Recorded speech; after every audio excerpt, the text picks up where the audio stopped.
This year, I'll make over $10 million with just 4 Claude skills.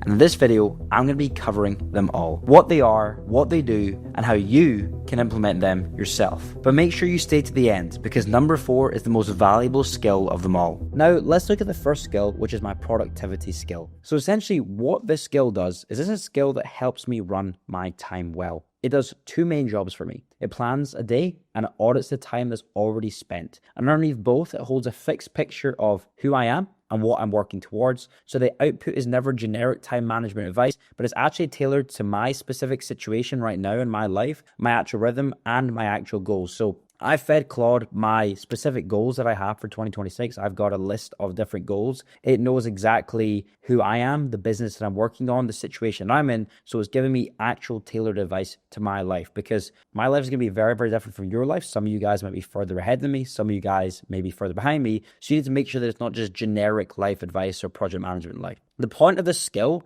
isn't to just fill up my calendar with garbage. It's to make sure that the hours that I'm spending working are pointed at things that are actually mattering and protecting the blocks that make me effective, and to gently keep that long game in view when the day-to-day pulls me into reactive work. So this skill saves me pretty much like an hour every single day. Instead of me having to go ahead and actually plan my day, I simply just ask this skill to plan my day for me in advance based off of all the context it has around me, my business, my goals, what's in my calendar, what's in my Gmail, what's in my Slack, what calls have I had, and what context can it pull, and then it plans my following day. And instead of just planning my day like a generic thing, it's looking at like all of the different contexts when I have deep work blocks, when I have meetings, when I want to be more structured, and it's filling in the time and the gaps to make me as optimal and productive as I physically can be. So just to show you before I actually prompt this, it's got all the context about who I am, right? And it's got information, I'm a landlord, I'm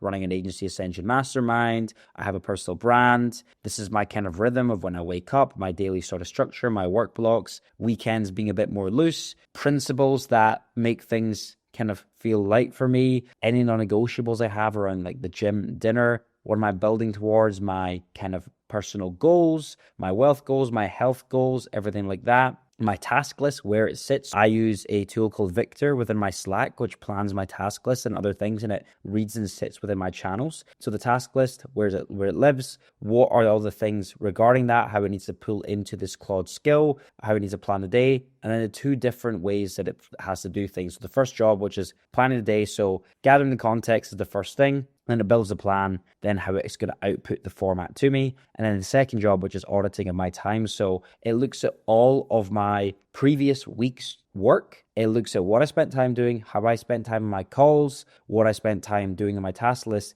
audits that time, and then analyzes this and gives me like recommendations on how to become more productive from there. So the way you would go ahead and do this is that you just type in, right, so then I'm going to run that, and then it's going to essentially ponder for a bit, run the skill, think about the context that I've given it, go through all of that stuff on the skill, and then this is going to spit an output, which is going to basically give me the ideal scenario for my Tuesday based off of all the context, the goals, what I'm working towards, and essentially what makeup of my day is going to put me closer towards my goals, which are hitting $10 million in revenue this year with the business that I just acquired, increasing my net worth by a certain amount of money, doing certain health goals, fitness goals, all of those different things. And the second skill I want to show you is what I call my sales master. I've trained Claude to understand my ICP, my exact sales process, the objections that I faced, and my tone of voice. That means I've been able to build a complete skill that literally allows me to have outreach crafted and created for high intent probable leads. So let me show you how I went ahead and built this. So this next skill, I've just named it as Solderson Daily Lead Briefing. And essentially, it's just saying that you're running my daily high intent lead workflow for Solderson Media, the influencer marketing agency of Journey Further. I'm the founder and CEO. Each run goes from a raw goji berry signal, which is a tool that we use to mark and track high intent leads engaging with my LinkedIn, to on-brand outreach that I can then read manually each morning and then send to potential prospects. Work through the steps in order. The goal is a small number of well-qualified, well-researched, well-written leads, not volume. A briefing with 3 excellent leads beats one with 10 thin ones. So then it's built a bunch of different resources, and then it's gone through all the steps. So the steps that really this goes through is that it pulls all the goji berry contacts I've had, It then filters and ranks who's actually relevant and we want to actually go ahead and reach out to. It then enriches them with Apollo for me, so it gets their emails and any information around them, and then scores and qualifies the leads versus the ICP that we have built out and who we're actually trying to reach out to. So our business usual, our ideal ICP, and our stretch ICP. And then it researches all the qualified leads to find out what they've engaged with, what they have high intent with. And then it drafts outreach literally in my voice. And it comes up with an initial email, a follow-up email, a second follow-up email, and a third follow-up email, and a CTA by tier of the different ICP types. And then it builds me a briefing doc on each of the leads that it's found. And then it gives me a final notification, which will then allow me to go ahead and look at the briefing every single morning and then reach out to potential prospects. Now, this one is really awesome because all I literally had to do was connect it with an MCP server to Apollo, and then it would find the leads from there and then.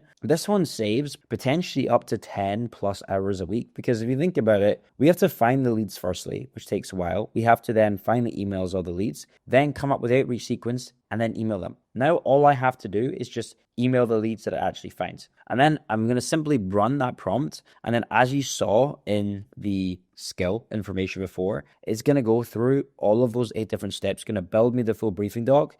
Then I've obviously asked it to save those drafts in Gmail, run, and so we should be able to go ahead and actually send those emails to those people. So it's going to run the full lead workflow. Since it was last week rather than usual day, it's going to go for the goji berry window of the last 7 days, because usually I've had this do this on a daily basis, but for this purpose, I'm going to show you over the last week. And it's then going to check the skills bundle resources. It's then going to find everything, find all the references, and then start pulling the leads. And we'll check back in once it's actually found them. Okay, so it's gone ahead and it's run everything through. It's pulled the goji berry leads and it found 132 potential leads based off of the signals that we have set up in goji berry. And then it's applying the intent priority ranking and the ICP cuts, and then looking at this top candidates are competitor engagements and direct content engagements leads. Let me enrich the shortlist via Apollo. So it basically then ranks the shortlist per the workflow standard approval, gets 20 credits. So it's enriching the top 3. Enrich the top 3 people consumed 3 credits. This now gives me a minimum, say, of 3, maximum of 20 outreaches that I can run per day. And doing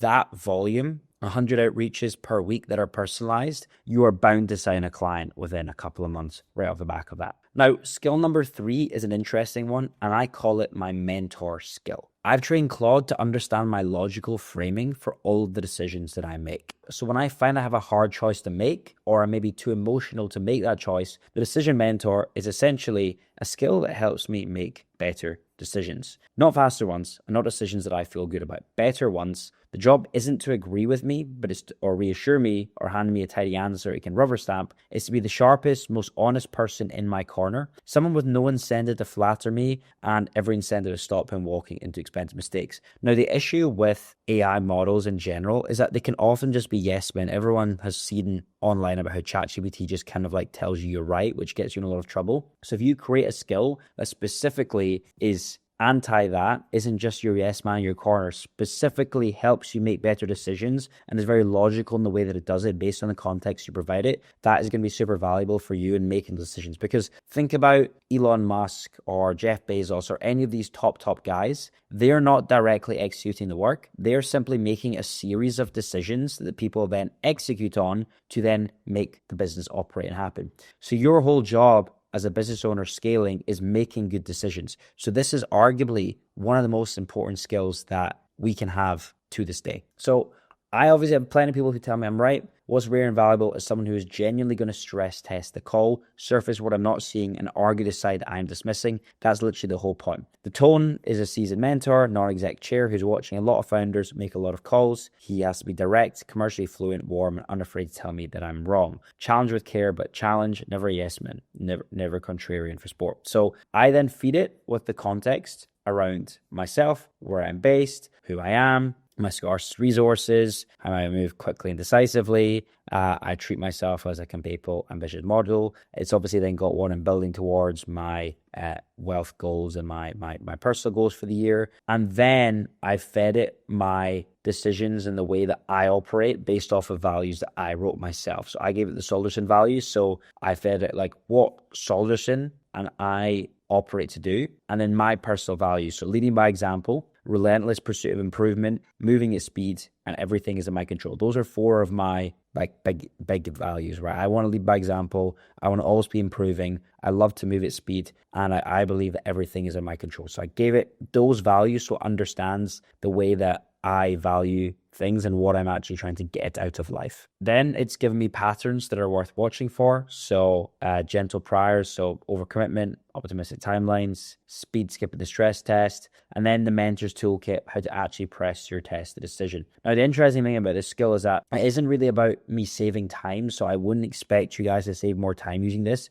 It's simply helping you make better decisions. And this skill has stopped me from making probably like 3 or 4 expensive mistakes I possibly could have made this year had I have not used this skill. Now, it's got a full toolkit of how it runs and actually processes things, how it's going to run, and then how it gathers context first. So reads through past chats, reads through my previous calls, looks at my Slack, my Gmail, my Google Drive, my calendar, and also just searches the web, and then gives me a full output format, closes the loop, and then it gives me the standing principles as well. So this one's really awesome. As I say, it pulls from everywhere. It knows like the goals that I'm working through, it's different outcomes that I have. So I'm going to run it with an example here just now. So then I'm going to give it that prompt with literally, you can voice note this skill, exactly the situation you're in, the decision you need to help you make. And then it's basically going to load in that skill and then help you make the decision and give you like a clear output of what it recommends for you. Of course, you have to remember it is AI, so it's not going to be like 100% correct. My recommendation is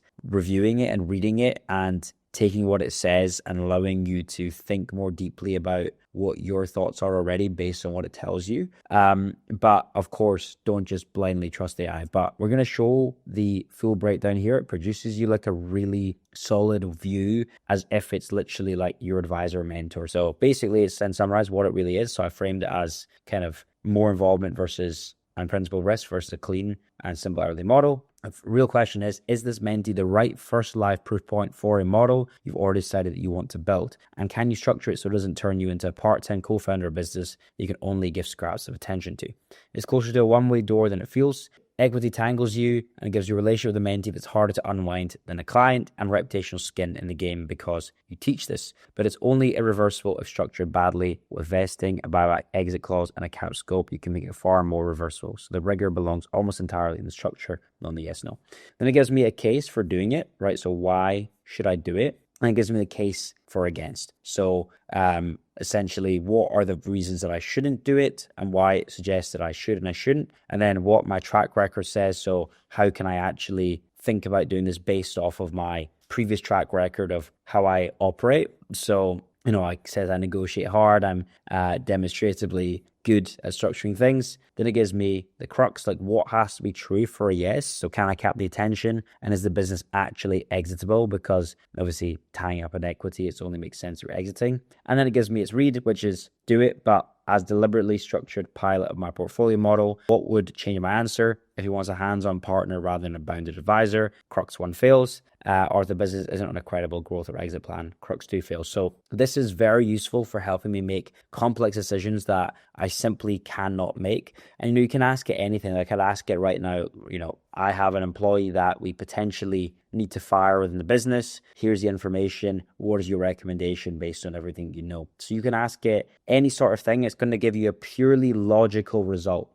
And that's what you sometimes need in business, because if you ask a human, you'll get obviously something that's mixed with emotions. We had a scenario in the past where we were getting rid of an employee and I had asked someone else, and he gave me a very emotional response about the fact that, you know, the guy just had a kid and his wife, whatever. And it's like he didn't look at the pure facts of that employee was not the right fit for the company. So this gives you that pure logical baseline. Now, moving on to the last one, because this last one is actually by far, in my opinion, the most valuable, and it is actually very, very simple. So this last one is one that I actually did not build myself, because Claude Skills you can pull from anywhere, but I made an adjustment of it. And this one is essentially a meeting insights analyzer. So this skill essentially transforms my Fathom meeting transcripts into actual insights about my communication patterns, helping me become a more effective communicator and leader. It goes meetings straight from Fathom through the MPCP server and ever download and organize transcript files. So when do I want to use this skill? This helps me analyze my communication patterns across multiple meetings, gets feedback on my leadership and facilitation style, identifies when I would avoid difficult conversations, understands my speaking habits and filler words, tracks improvement in communication skills over time, prepares for performance reviews with concrete examples, and helps me coach team members on their communication styles. Now, the reason I say this one is arguably the most important is because I sit on calls pretty much all day long and I talk all day long.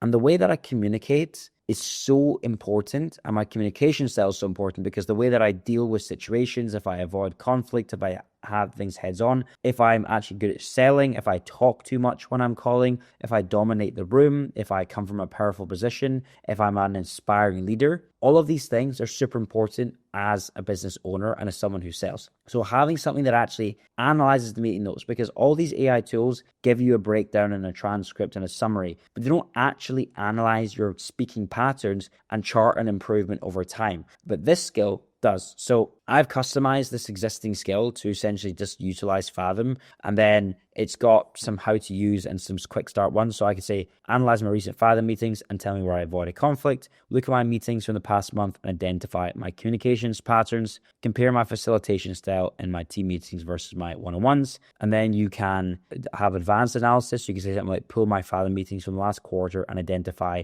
when I interrupted others, calculate my speaking ratio, find moments I avoided giving direct feedback, track my use of filler words, show example of good active listening. So I'm going to actually run this specific prompt here to show you how it does an advanced analysis, but it's really valuable for you to improve how you communicate, because communication and the way that you hold yourself in a call in the room can make or break your business. It then runs through the instructions and actually how it does this for you step by step and how it does the analysis. So even here, it shows you filler words. It counts your filler words. So how often you count filler words, your frequency per minute, how it shows you your active listening, what are my speaking ratios, it analyzes my patterns for each requested insight. So it shows me all of this and then produces everything in a markdown for the brand. And it gives you some examples as well. So example 1, conflict avoidance analysis. User, look through my Fathom meeting to tell me all the times I've subtly avoided conflict. And then it gives me a full breakdown of how I've avoided conflict. So I'm going to actually run this just now.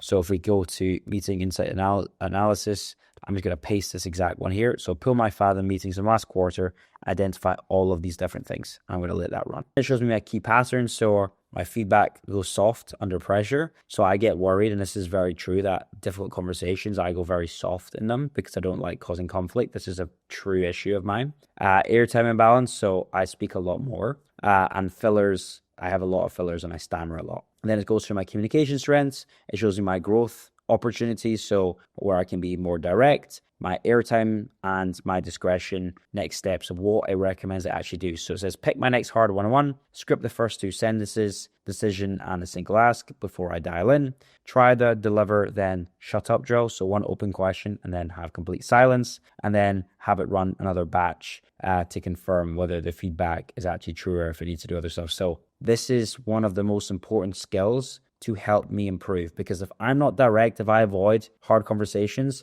I'm not going to be a very effective leader. I'm not going to actually deliver well within business. This is one for those that I recommend. Like, if you're running a business and you are a leader, this is the most important area to improve, and Claude can literally just help you do that by analyzing all of your calls. So those are the 4 Claude skills that I use in my business. And if you want to learn how to use Claude Cowork inside of my agency every single day, then just click the video somewhere here on the screen or in the description below. I hope you found this one valuable, and I'll see you guys in the next one.